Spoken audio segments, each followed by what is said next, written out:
हो आप सब लोग। तो आज हम पढ़ेंगे क्लास 10 का चैप्टर नंबर फर्स्ट का एक्सरसाइज 1.3। अगर आपने इससे पिछले की 1.1 एंड 1.2 नहीं देखी है तो आप मेरी वीडियो देख सकते हैं, यूट्यूब पे है topical class teacher exercise 1.1 and 1.2 search करके देख सकते हैं। तो आज इस एक्सरसाइज में हम मोस्टली पढ़ेंगे rational number and irrational number के बारे में।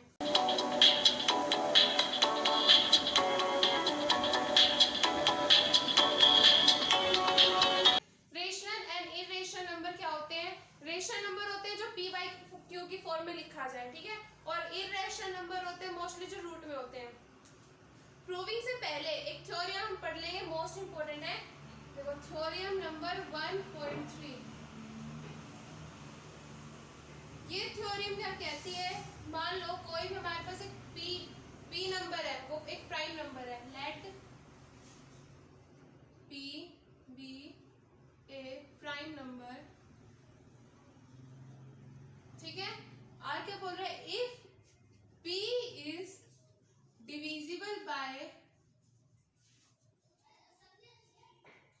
a square then p is also divisible bye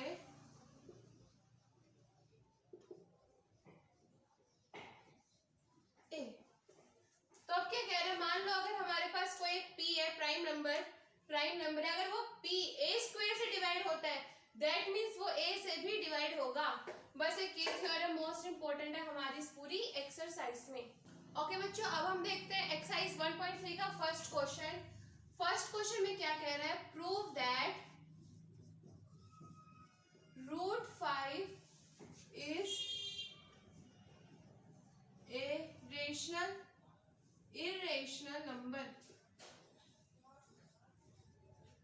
हमें प्रूफ करना है कि √5 जो है वो एक इरेशनल नंबर है। ये तो क्लियर है कि √5 इरेशनल ही होता है, लेकिन प्रूफ करके हमें दिखाना जरूरी पड़ जाता है। देखो सबसे पहले हम क्या लिखेंगे इसमें, लेट √5 बी रेशनल नंबर, ठीक है। हमने बस मान लिया कि ये जो √5 है वो रेशनल नंबर है, बस लेट करना है। हमने लेट कर लिया कि √5 जो रेशनल नंबर है। अब देखो late a and b two integers where b is not equal to 0, ठीक है। अब हमने 2 इंटीजर ले लिए a and b, जहां पे b जो है हमारा वो 0 के इक्वल नहीं होगा। And now a and b are co-prime numbers, ठीक है। को-प्राइम नंबर क्या होते हैं, जो जिनका एक फैक्टर होता है सिर्फ, जैसे कि a एंड b कोई ऐसे इंटीजर है जिनका सिर्फ कॉमन फैक्टर 1 है, सिर्फ 1 है इनका कॉमन फैक्टर। अब देखो यहां से हम क्या लिख सकते हैं, √5 is equal to a by b। Rational number मान लो इनको इंटीजर रेशनल की फॉर्म में हो सकते हैं, p बाई q की फॉर्म में हमने इसे लिख लिया है, ठीक है। अब देखो यहां से क्या हो जाएगा, a is equal to √5b, ये भी हो गया। देखो √5 का डिवाइड में जाके मल्टीप्लाई हो जाएगा, इसे √5b लिख लो या फिर b √5 लिखो, एज योर विश, ठीक है। अब देखो लिखते हैं यहाँ पे स्क्वेयरिंग ऑन बोथ साइड। अगर स्क्वायर करना हो एक साइड तो कर नहीं सकते, दोनों साइड करेंगे तो वैल्यू तुम्हारी वही रहेगी, सेम, ठीक है। a स्क्वायर और इधर क्या हो जाएगा b √5 square, a square is equal to 5b square. इससे तो ये कैंसिल हो गया और b के साथ भी एक स्क्वायर है, होल स्क्वायर है यहाँ पे, तो b के साथ भी स्क्वायर है एंड √5 के साथ भी स्क्वायर है। √5 का ये रूट मर गया स्क्वायर से और ये b स्क्वायर ऐसे बच गया। अब देखो यहां से हमने अभी भी थ्योरम पढ़ी है, theorem 1.3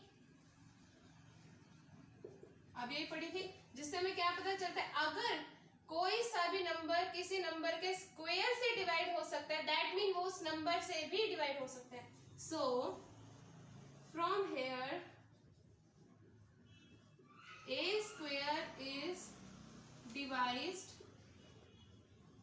bye 5b square, so a is also divisible by 5b²। एक तो देखो हमारे पास इक्वेशन आ गई, इसको मान लो फर्स्ट, मान के चल रहा है, ठीक है। अब देखो आगे करते हैं। So now let a is equal to some 5k² where k is some integer, ठीक है। आप बोल रहे लेट कर लो, a की जो वैल्यू हमारे पास 5k² है। अब देखो यहाँ पे ये इक्वेशन आई थी a² is equal to 5b², a की जगह हम वैल्यू पुट कर सकते हैं 5k² is equal to 5b², sorry 5b²। अब देखो इसका स्क्वायर कितना हो जाएगा 25, 5 का square 25 and this one is k² is equal to 5b²। 25 है कैंसिल हो जाएगा, 5 पे जाएगा, ये क्या आ जाएगा 5k² is equal to b²।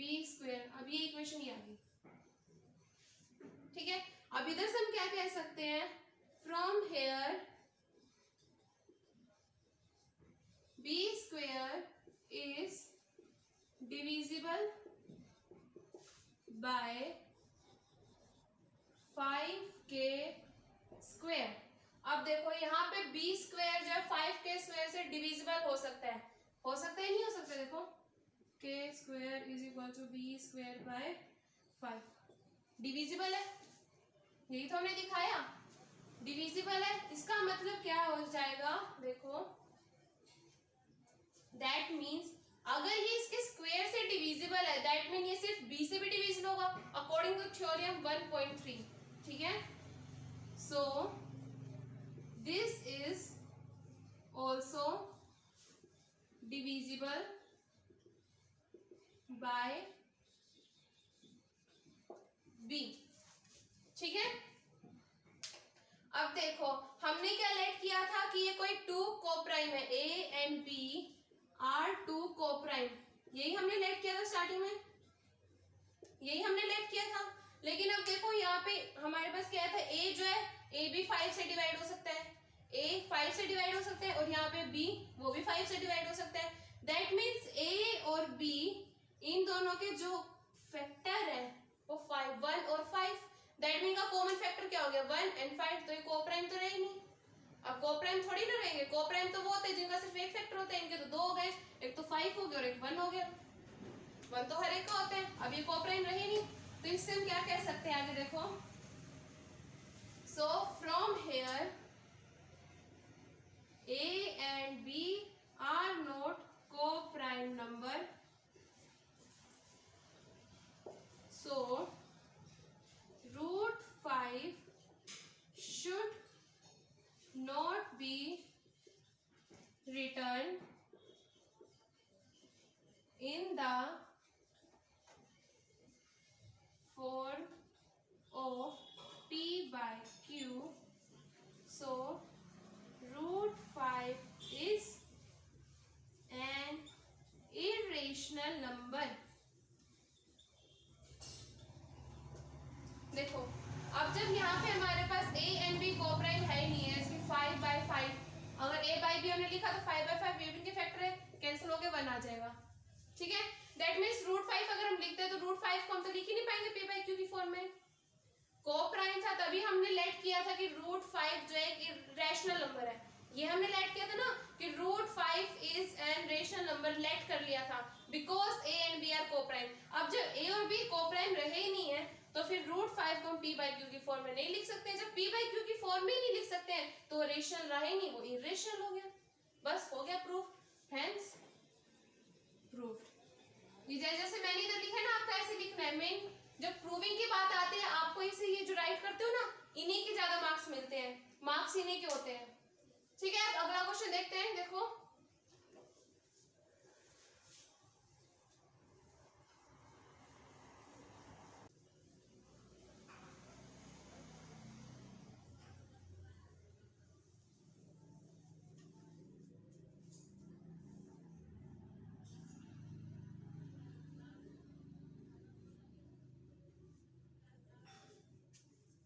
तो चलो सेकंड क्वेश्चन देखते हैं। Prove that 3 + 2√5 is irrational। अभी कह रहा है प्रूव दैट 3 + 2√5 इज इरेशनल। कोई सा भी नंबर है ये बताने जो पूरी टर्म है ये इरेशनल है या नहीं है। अगर है तो प्रूव करो। प्रूफ करने कह रहा है। देखो अब यहाँ पे क्या करते हैं, late a and b are two integer where b is not equal to 0। ठीक है, अब यहां से क्या हो जाएगी इसकी value 3 + 2√5 equal to a/b। Positive integer से कोई से भी दैट मीन को रेशियो में लिख सकते हैं। a/b कोई से भी इंटीजर है उनको p/q की फॉर्म में लिख सकते हैं, तो a/b। ठीक है, अब यहां से इसकी वैल्यू क्या आ जाएगी 2√5 इक्वल टू a/b -3। ये इधर प्लस में था 3, इधर जाके माइनस कर दिया हमने। अब इधर से √5 equal to a/b -3 divided by 1/2। अब देखो √5 की इन्होंने पूरी ये वैल्यू दे दी यहाँ पे, √5 के हमारे पास ये वैल्यू आ गई। ठीक है, तो हम यहाँ से क्या कह सकते हैं 1/2 a/b -3 is rational number as a and b are integers। ठीक है, अब देखो यहाँ पे हमने क्या लेट किया था, a and b इंटीजर्स है, दैट में हम उनको रेशनल में लिख सकते हैं। जब ये रेशनल में लिख सकते हैं, हमने भी तो रेशनल में लिखा है, तो यहाँ से हम क्या कह सकते हैं, जब ये पूरी टर्म रेशनल है, ये वाली पूरी टर्म जब रेशनल है तो √5 इज ऑल्सो रेशनल नंबर। ठीक है, यहां से जब हमारी ये वाली पूरी टर्म रेशनल नंबर थी, दैट मीन्स जब LHS इक्वल होता है तो RHS भी तो इक्वल हो जाते हैं, है ना। तो यहाँ पे √5 जो होगा वो भी एक रेशनल नंबर हो जाएगा। बट अभी इससे पहले जो हमने क्वेश्चन किया था उसमें हमने क्या बताया था, √5 is an irrational number, right, यही पढ़ा था हमने। तो हम क्या लिख सकते हैं, so this contradicts that fact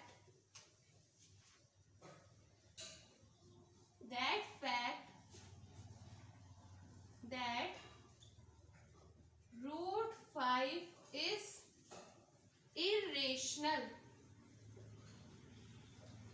अगर ये पूरी टर्म रेशनल है तो ये बात प्रूफ करती है कि ये भी टर्म रेशनल है, लेकिन जबकि √5 एक इरेशनल नंबर है। ठीक है, ये बात ही कॉन्ट्राडिक्ट करती है कि ये √5 एक रेशनल नंबर है, लेकिन रियली में √5 एक इरेशनल नंबर है, तो जिसकी वजह से पूरी टर्म क्या हो जाएगी, irrational. So this term will be irrational, hence।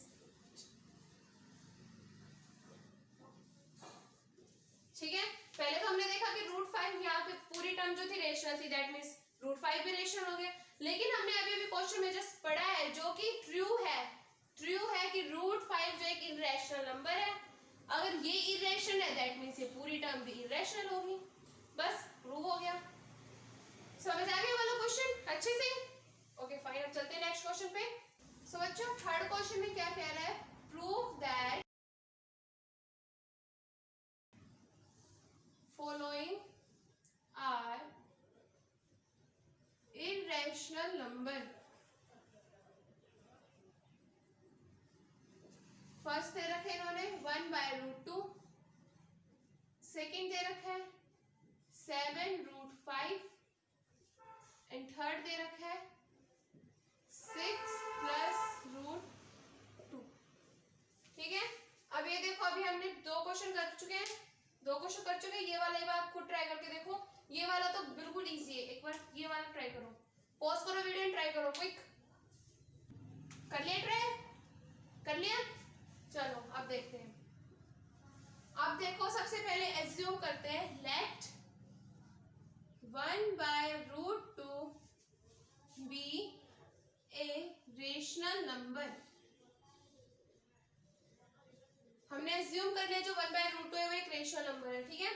Now take a and b some positive integer where b is not equal to 0, ठीक है। a and b दे दिया हमने, कोई नंबर है जहां पे b जो है वो 0 के इक्वल नहीं है, तो यहाँ से इसकी वैल्यू क्या आ जाएगी, 1/√2 इज इक्वल टू a/b कोई पॉजिटिव इंटीजर है, इसको हम p/q की फॉर्म में लिख सकते हैं। अब यहाँ से इसकी वैल्यू क्या आ जाएगी, √2 इज इक्वल टू b/a। हमने इसको उल्टा कर दिया तो ये भी उल्टा हो जाएगा, √2 ऊपर आ गया तो b ऊपर आ गया और ये नीचे चला जाएगा, ठीक है। अब यहाँ से b की वैल्यू हो सकती है, b is equal to a√2 हो सकती है इसकी वैल्यू, ऑफ कोर्स हो सकती है। सो अब यहाँ से देखो b/a is in the form of rational number. So यहाँ पे हमने इसके इक्वल रखी थी वैल्यू, ठीक है। बस इसकी तो उल्टी हुई यहाँ पे value, that means √2 is also a rational number. √2 is also a rational number, but हमें पता है कि √2 जो है इरेशनल नंबर है ना। So it contradicts the fact that √2 is irrational,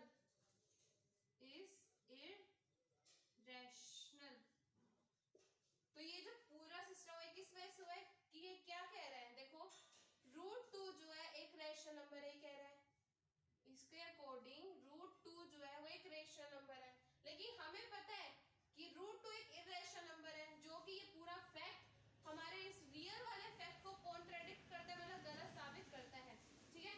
तो ये हम क्या कह सकते हैं कि ये किस वजह से हुआ है, due to it is due to our false consumption।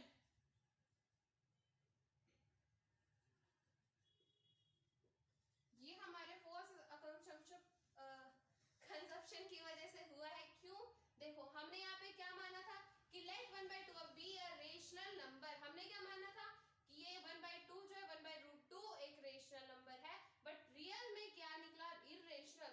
तो हम लास्ट में क्या लिख सकते हैं, it is due to our false assumption, ठीक है, ये हमारे गलत असम्पशन की वजह से हुआ है। सो 1/√2 इज एन irrational number,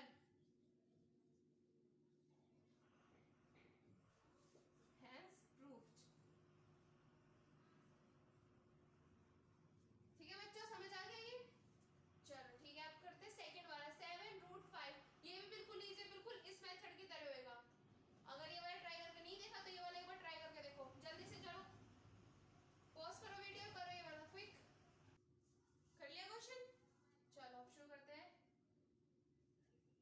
सबसे पहले लिखते हैं late 7√5 be some be a rational number। हमने बस लेट कर लिया कि जो 7√5 है एक रेशनल नंबर है, ठीक है। Take a and b positive integer such that b is not equal to 0, ये लाइन हर एक में लिखनी है तकरीबन, ठीक है। अब यहां से देखो 7√5 is equal to integer a and b, इसको हम रेशियो की फॉर्म में लिख सकते हैं p/q की, तो a/b इसकी वैल्यू होगी। अब यहां से √5 इक्वल टू a/7b, यहाँ पे मल्टीप्लाई में जाकर डिवाइड हो जाएगा नीचे b के साथ, √5 इज इक्वल टू a/7b होगी इसकी वैल्यू। अब यहां से देखो a and b, a/b is a rational number,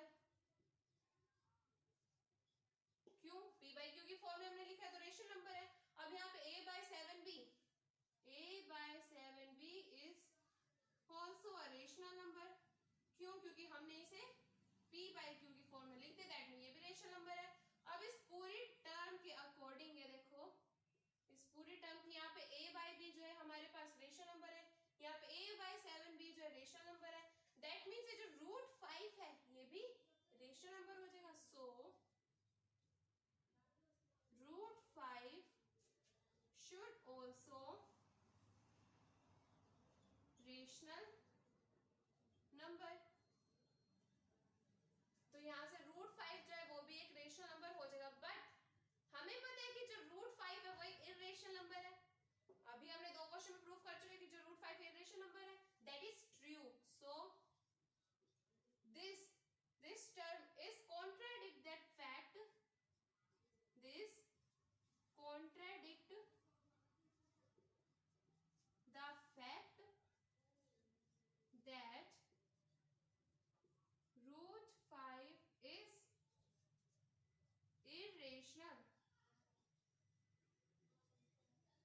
ठीक है, तो ये जो दोनों फैक्ट है क्या बता रहे हैं कि जो √5 एक रेशनल नंबर है, लेकिन हमें पता है कि जो √5 है वो एक इर्रेशनल नंबर होता है। और ये सब किस वजह से हुआ है? Due to our false assumption. ये सब हमने गलत यहाँ पे अजम्पशन की थी कि √5 एक रेशनल नंबर है, जबकि रियल में 7√5 is an irrational number. Irrational number कैसे? यहाँ पे देखो √5 हमारे पास रेशनल नंबर था, पहले हमने प्रूफ किया रेशनल नंबर था, बट कॉन्ट्राडिक्ट करके हमारे पास क्या है? √5 इज अ इर्रेशनल नंबर। सो √5 के साथ 7 मल्टीप्लाई हो रहा है, that means 7√5 is also irrational number, hence proved. बस कुछ नहीं करना है इसमें, बिल्कुल इजी है, बस एक बार देख लो क्या है, प्लस माइनस करके सारा घुमा के आंसर आ जाएगा, है ना? चलो ठीक है। अब थर्ड क्वेश्चन एक बार करके देखो, 6 प्लस √2, इसमें कुछ नहीं, देखो 6 यहाँ प्लस में है तो जाके माइनस हो जाएगा, a बाई बी बिल्कुल ऐसे लेंगे, बस यहाँ पे इक्वेशन थोड़ी सी चेंज होगी, बस ये जो मैटर है ना थोड़ा सा बस ये चेंज होता है, बाकी सारा सेम टू सेम रहता है। ठीक है, लगभग हर क्वेश्चन में। चलो ट्राई कर लिया, क्वेश्चन कर लिया ट्राई। चलो थर्ड देखते हैं, 6 प्लस √2, ठीक है यही है। पहले लेट कर लेते हैं, लेट 6 प्लस √2 रेशनल नंबर। हर एक में ये लेट करने के ऐसे मत लेट कर देना, लेट 6 प्लस √2 भी रेशनल नंबर और लास्ट में आज it is a rational number. पहले क्या लेट करना है? लेट 6 प्लस √2, ये जोन सी भी टर्म है, is a rational number, and then take a and b some integers where b is not equal to 0। ठीक है, अब देखो 6 plus √2 equal to a by B, ये वैल्यू है। नेक्स्ट √2 इज इक्वल टू, अब यहाँ पे देखो 6 प्लस में इधर जाके माइनस हो जाएगा, a by B minus 6। Okay clear है ये बात? यहाँ पे प्लस में थे जाके माइनस हो गया। अब देखो यहाँ पे √2 की वैल्यू कितनी आ गई? a by B minus 6, where a by B minus 6 is a rational number. यहाँ पे लिख देखो, here a by B minus 6 is a rational number. ठीक है, so √2 is also a rational number, but as we know √2 is a irrational number, so this fact is contradict that √2 is an irrational number। that mean ये जो हमारे term आ रही है क्या कह रही है कि √2 जो है वो एक रेशनल नंबर है, और ये हमारी सच्चाई वाली बात को काटती है कि √2 एक इर्रेशनल है। ठीक है, so this contradict the fact that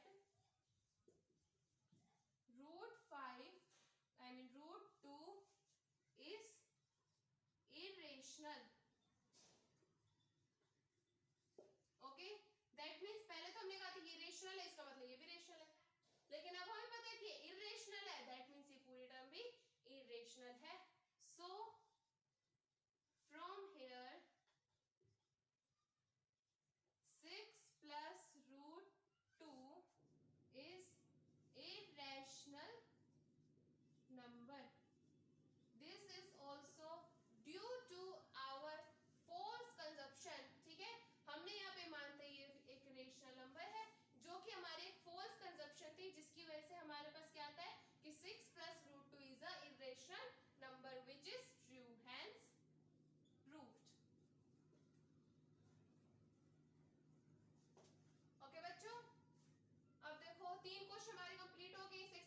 question थे?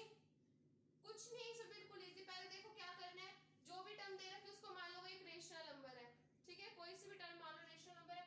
फिर a and b two integer ले लो, अगर कोई सिंगल है तो तीसरा भी लेना पड़ जाता है, हमें कोई तीसरी टर्म भी लेनी पड़ जाती है। यहाँ पे a एंड b कोई टू इंटीजर है, ठीक है, where b is not equal to 0 and then इसकी वैल्यू निकाल दो 6 प्लस रूट 2। यहाँ पे रूट 2 की वैल्यू क्या है, a बाई b माइनस 6।